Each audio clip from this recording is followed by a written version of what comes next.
बाबा जी की प्यारी सात संगत जी, राधा स्वामी जी।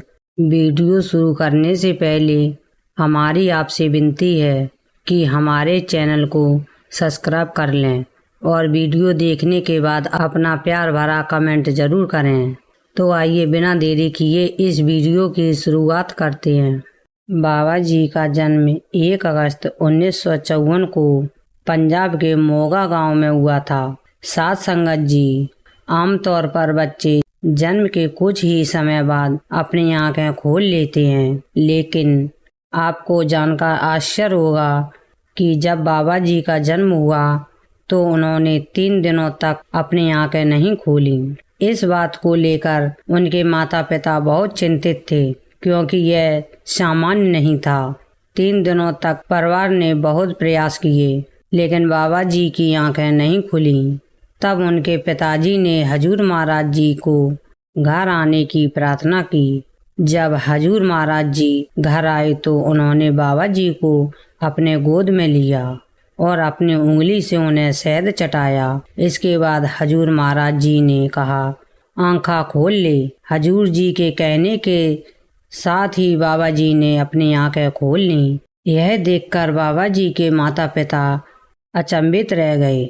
सात संगत जी, ऐसा कहा जाता है कि जब किसी बच्चे को जन्म के तुरंत बाद जो पहला व्यक्ति शहद चटाता है, बच्चे के अंदर उसी व्यक्ति जैसे गुण विकसित होने लगते हैं। इस मान्यता में कितनी सच्चाई है, इसका उदाहरण हम सब बाबा जी के व्यक्तिगत में देख सकते हैं। आइए अब इस घटना के बाद की बात करते हैं। जब बाबा जी करीब 6 साल के थे तो एक बार वे अपने माता पिता के साथ डेरे गई। वहाँ बाबा जी की माता जी ने उनसे कहा, बेटा, हजूर जी को सत श्री अकाल बोलनी है। लेकिन बाबा जी ने कोई जवाब नहीं दिया।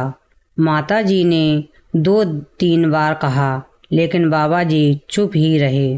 माता जी ने थोड़े गुस्से में फिर से कहा, लेकिन बाबा जी ने फिर भी कुछ नहीं कहा।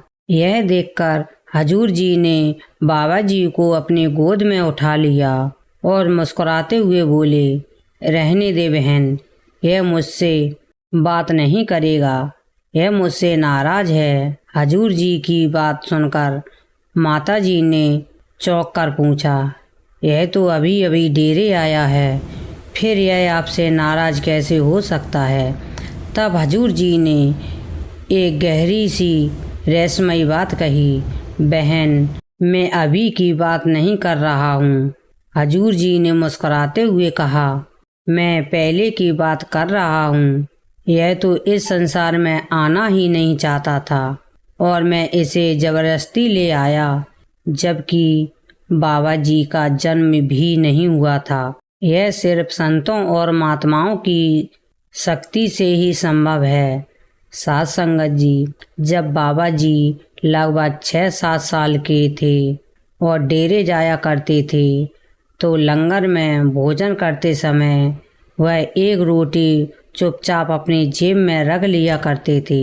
एक दिन बाबा जी को ऐसा करते हुए एक सेवादार ने देख लिया। सेवादार ने हजूर जी से शिकायत की और कहा, हजूर जी, आपका भांजा लंगर की रोटी बर्बाद करता है। वह रोज रोटी चुरा कर कहीं ले जाता है। हजूर जी तो अंतर्यामी थे, उन्हें पहले से ही पता था कि बाबा जी रोटी का क्या करते हैं, लेकिन अपने सेवादार की बात का मान रखते हुए उन्होंने कहा, ठीक है, आज तुम चुपचाप उनके पीछे जाना और देखना कि वह रोटी का क्या करता है। उस दोपहर जैसे ही बाबा जी ने लंगर की एक रोटी अपनी जेब में रखी, सेवादार उनके पीछे पीछे चल पड़ा। कुछ दूर चलने के बाद उसने देखा कि बाबा जी एक सुनसान जगह पर बैठ गए। वहाँ जमीन पर कई कीड़े मकोड़े घूम रहे थे। बाबा जी ने उस रोटी के छोटे छोटे टुकड़े किए और उन कीड़े मकोड़ों को खिलाने लगे।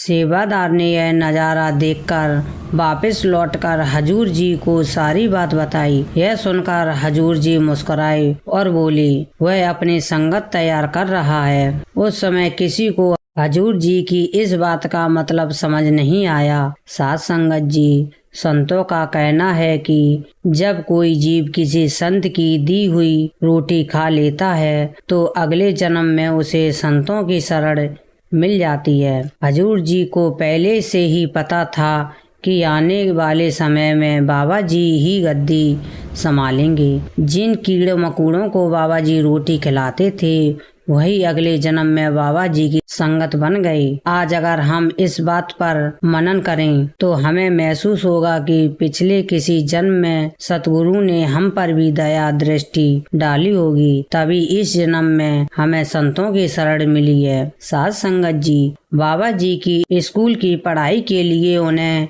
हिमाचल प्रदेश के सोलन में एक बोर्डिंग स्कूल भेजा गया। स्कूल की पढ़ाई पूरी करने के बाद बाबा जी ने कॉलेज की पढ़ाई के लिए पंजाब यूनिवर्सिटी में दाखिला लिया। कॉलेज की शिक्षा के बाद बाबा जी स्पेन चले गए और वहां नौकरी करने लगे। साध संगत जी, यह जानकर आपको आश्चर्य होगा कि स्पेन जैसी विकसित देश में रहने के बावजूद बाबा जी ने सादगी से भरा जीवन जीना चुना। एक बार उनके कुछ दोस्त उनके कमरे में आए। जब दोस्तों को भूख लगी तो वे बाबा जी की रसोई में कुछ खाने की तलाश करने लगे, लेकिन रसोई में सिर्फ सादी रोटी और नमक के अलावा कुछ नहीं था। साध संगत जी, बाबा जी के पास किसी चीज की कमी नहीं थी, लेकिन संत हमेशा सादगी और संयम से भरा जीवन जीना पसंद करते हैं। उनका ध्यान कभी खाने पीने या दुनिया की अन्य उलझनों में नहीं होता। उनका सारा ध्यान मालिक की भजन बंदगी और सेवा में केंद्रित रहता है। बाबा जी कई बार कह चुके हैं कि खाने के लिए बस 2 रोटी ही काफ़ी होती हैं, लेकिन अगर हम अपने अंदर झांकें तो देखेंगे कि हम कितने नखरे करते हैं। आज हम खाने पीने की हजारों चीज़ों में से किसी एक को चुनते हैं, क्योंकि हमारी सोच संतों जैसी ऊंची नहीं है। साध संगत जी, हमारी दुनिया आज केवल भौतिक चीज़ों और उनके आकर्षण में सीमित हो गई हैं। संत महात्माओं की सोच और उनके कार्य करने का दायरा हम जैसे आम इंसानों से बहुत ऊंचा होता है। साध संगत जी, जब बाबा जी स्पेन में थे तो एक दिन हजूर जी ने उन्हें फ़ोन किया और कहा, मैंने तुझसे एक सेवा करवानी है, इसलिए तुम वापस लौटा। बाबा जी ने पूछा, मैं कितने दिनों की छुट्टी लेकर आऊं? इस पर हजूर ने कहा, नौकरी छोड़ कर आ। बाबा जी ने बिना कोई सवाल किए अपनी नौकरी छोड़ दी और तुरंत भारत लौट आए। हजूर जी बाबा जी के घर पहुंचे और बाबा जी को कमरे में बाहर बैठा दिया। इसके बाद हजूर जी ने बाबा जी की पिताजी के साथ कमरे में अंदर एक महत्वपूर्ण चर्चा की। जब दरवाज़ा खुला तो बाबा जी ने देखा कि उनके पिताजी ने उनके पैरों को छुआ। यह देखकर बाबा जी पूरी तरह से चौंक गए। इसके बाद जब कागजों में अगला सतगुरु घोषित करने के लिए बाबा जी का नाम पढ़कर सुनाया गया तो बाबा जी वह बार बार पूछने लगे, यह गुंदर सिंह कौन है जो हजूर जी के इतना करीब हैं और मैं उसे जानता तक नहीं। बाबा जी इस खबर से इतने विचलित हो गए कि अपने सद्बुद्ध खो बैठे। किसी ने उन्हें पानी पिलाया और संभाला, तब जाकर बाबा जी सामान्य हो गए। साध संगत जी, 1 जून 1990 को हजूर महाराज जी ने चोला छोड़ दिया। इसके ठीक 10 दिन बाद 10 जून 1990 को बाबा जी के डेरे में दस्ताबंदी हुई। जो संगत हजूर महाराज जी के समय से डेरे से जुड़ी हुई है, उनका कहना है कि जब हजूर जी चोला छोड़कर गए थे, उस समय डेरे में इतनी संगत पहुंच गई थी कि बैठने की जगह तक नहीं बची थी। और जब बाबा जी की दस्ताबंदी की खबर आई तो करीब 25 लाख लोग डेरे पहुंच गए थे। हर कोई अपने नए सतगुरु के दर्शन करना चाहता था। उस समय डेरे का पंडाल इतना बड़ा नहीं था कि इतनी भारी भीड़ को समा सके। सेवादारों ने संगत को बैठाने के लिए पंडाल से बाहर तक व्यवस्थाएं की। जब दस्ताबंदी हुई और बाबा जी पहली बार स्टेज पर आए तो 25 लाख संगत ने अपने नए सतगुरु को देखा।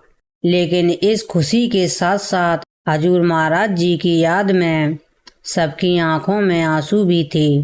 जब बाबा जी ने इतनी भरी संगत को सामने देखा तो वह भावुक होकर कांपने लगे। एक सेवादार ने बाबा जी को पानी पिलाया, तब जाकर बाबा जी थोड़ा संभल पाए। उन दिन पहली बार बाबा जी को संगत को संबोधित करना था। बाबा जी के पहले शब्द थे, मैं अपना परिवार संगत को कुर्बान करता हूँ और खुद को संगत के नाम अर्पित करता हूँ। मेरी संगत से विनती है कि मुझे उस प्रेम का छोटा सा हिस्सा जरूर दें जो आप सबने हजूर महाराज जी को दिया है। बाबा जी के इन शब्दों को सुनकर पंडाल में रोने की आवाजें गूंजने लगीं। हर कोई भाविक भोर हो गया और उनकी आंखों से आंसू बहने लगे। साध संगत जी, आज बाबा जी को गद्दी संभाले 34 साल से भी ज्यादा का समय हो गया है और संगत बाबा जी से प्रेम करती आ रही है और हमेशा करती रहेगी। लेकिन 2 सितंबर 2024 को जब बाबा जी ने गद्दी छोड़ने की घोषणा की तो देश विदेश में बैठी संगत का रोना थमने का नाम नहीं ले रहा था। उस दिन कई संगत के घरों में चूल्हा तक नहीं जला, क्योंकि संगत अपने सतगुरु से असीम प्रेम करती है और कभी नहीं चाहती कि उनके सतगुरु उन्हें छोड़कर जाएं। लेकिन साध संगत जी, सतगुरु तो हमें कभी छोड़कर नहीं जाते, वह हमेशा हमारे अंग संग होते हैं। बस हम शरीर के दायरे में बंधे होने के कारण सतगुरु की आध्यात्मिक उपस्थिति को पूरी तरह महसूस नहीं कर पाते।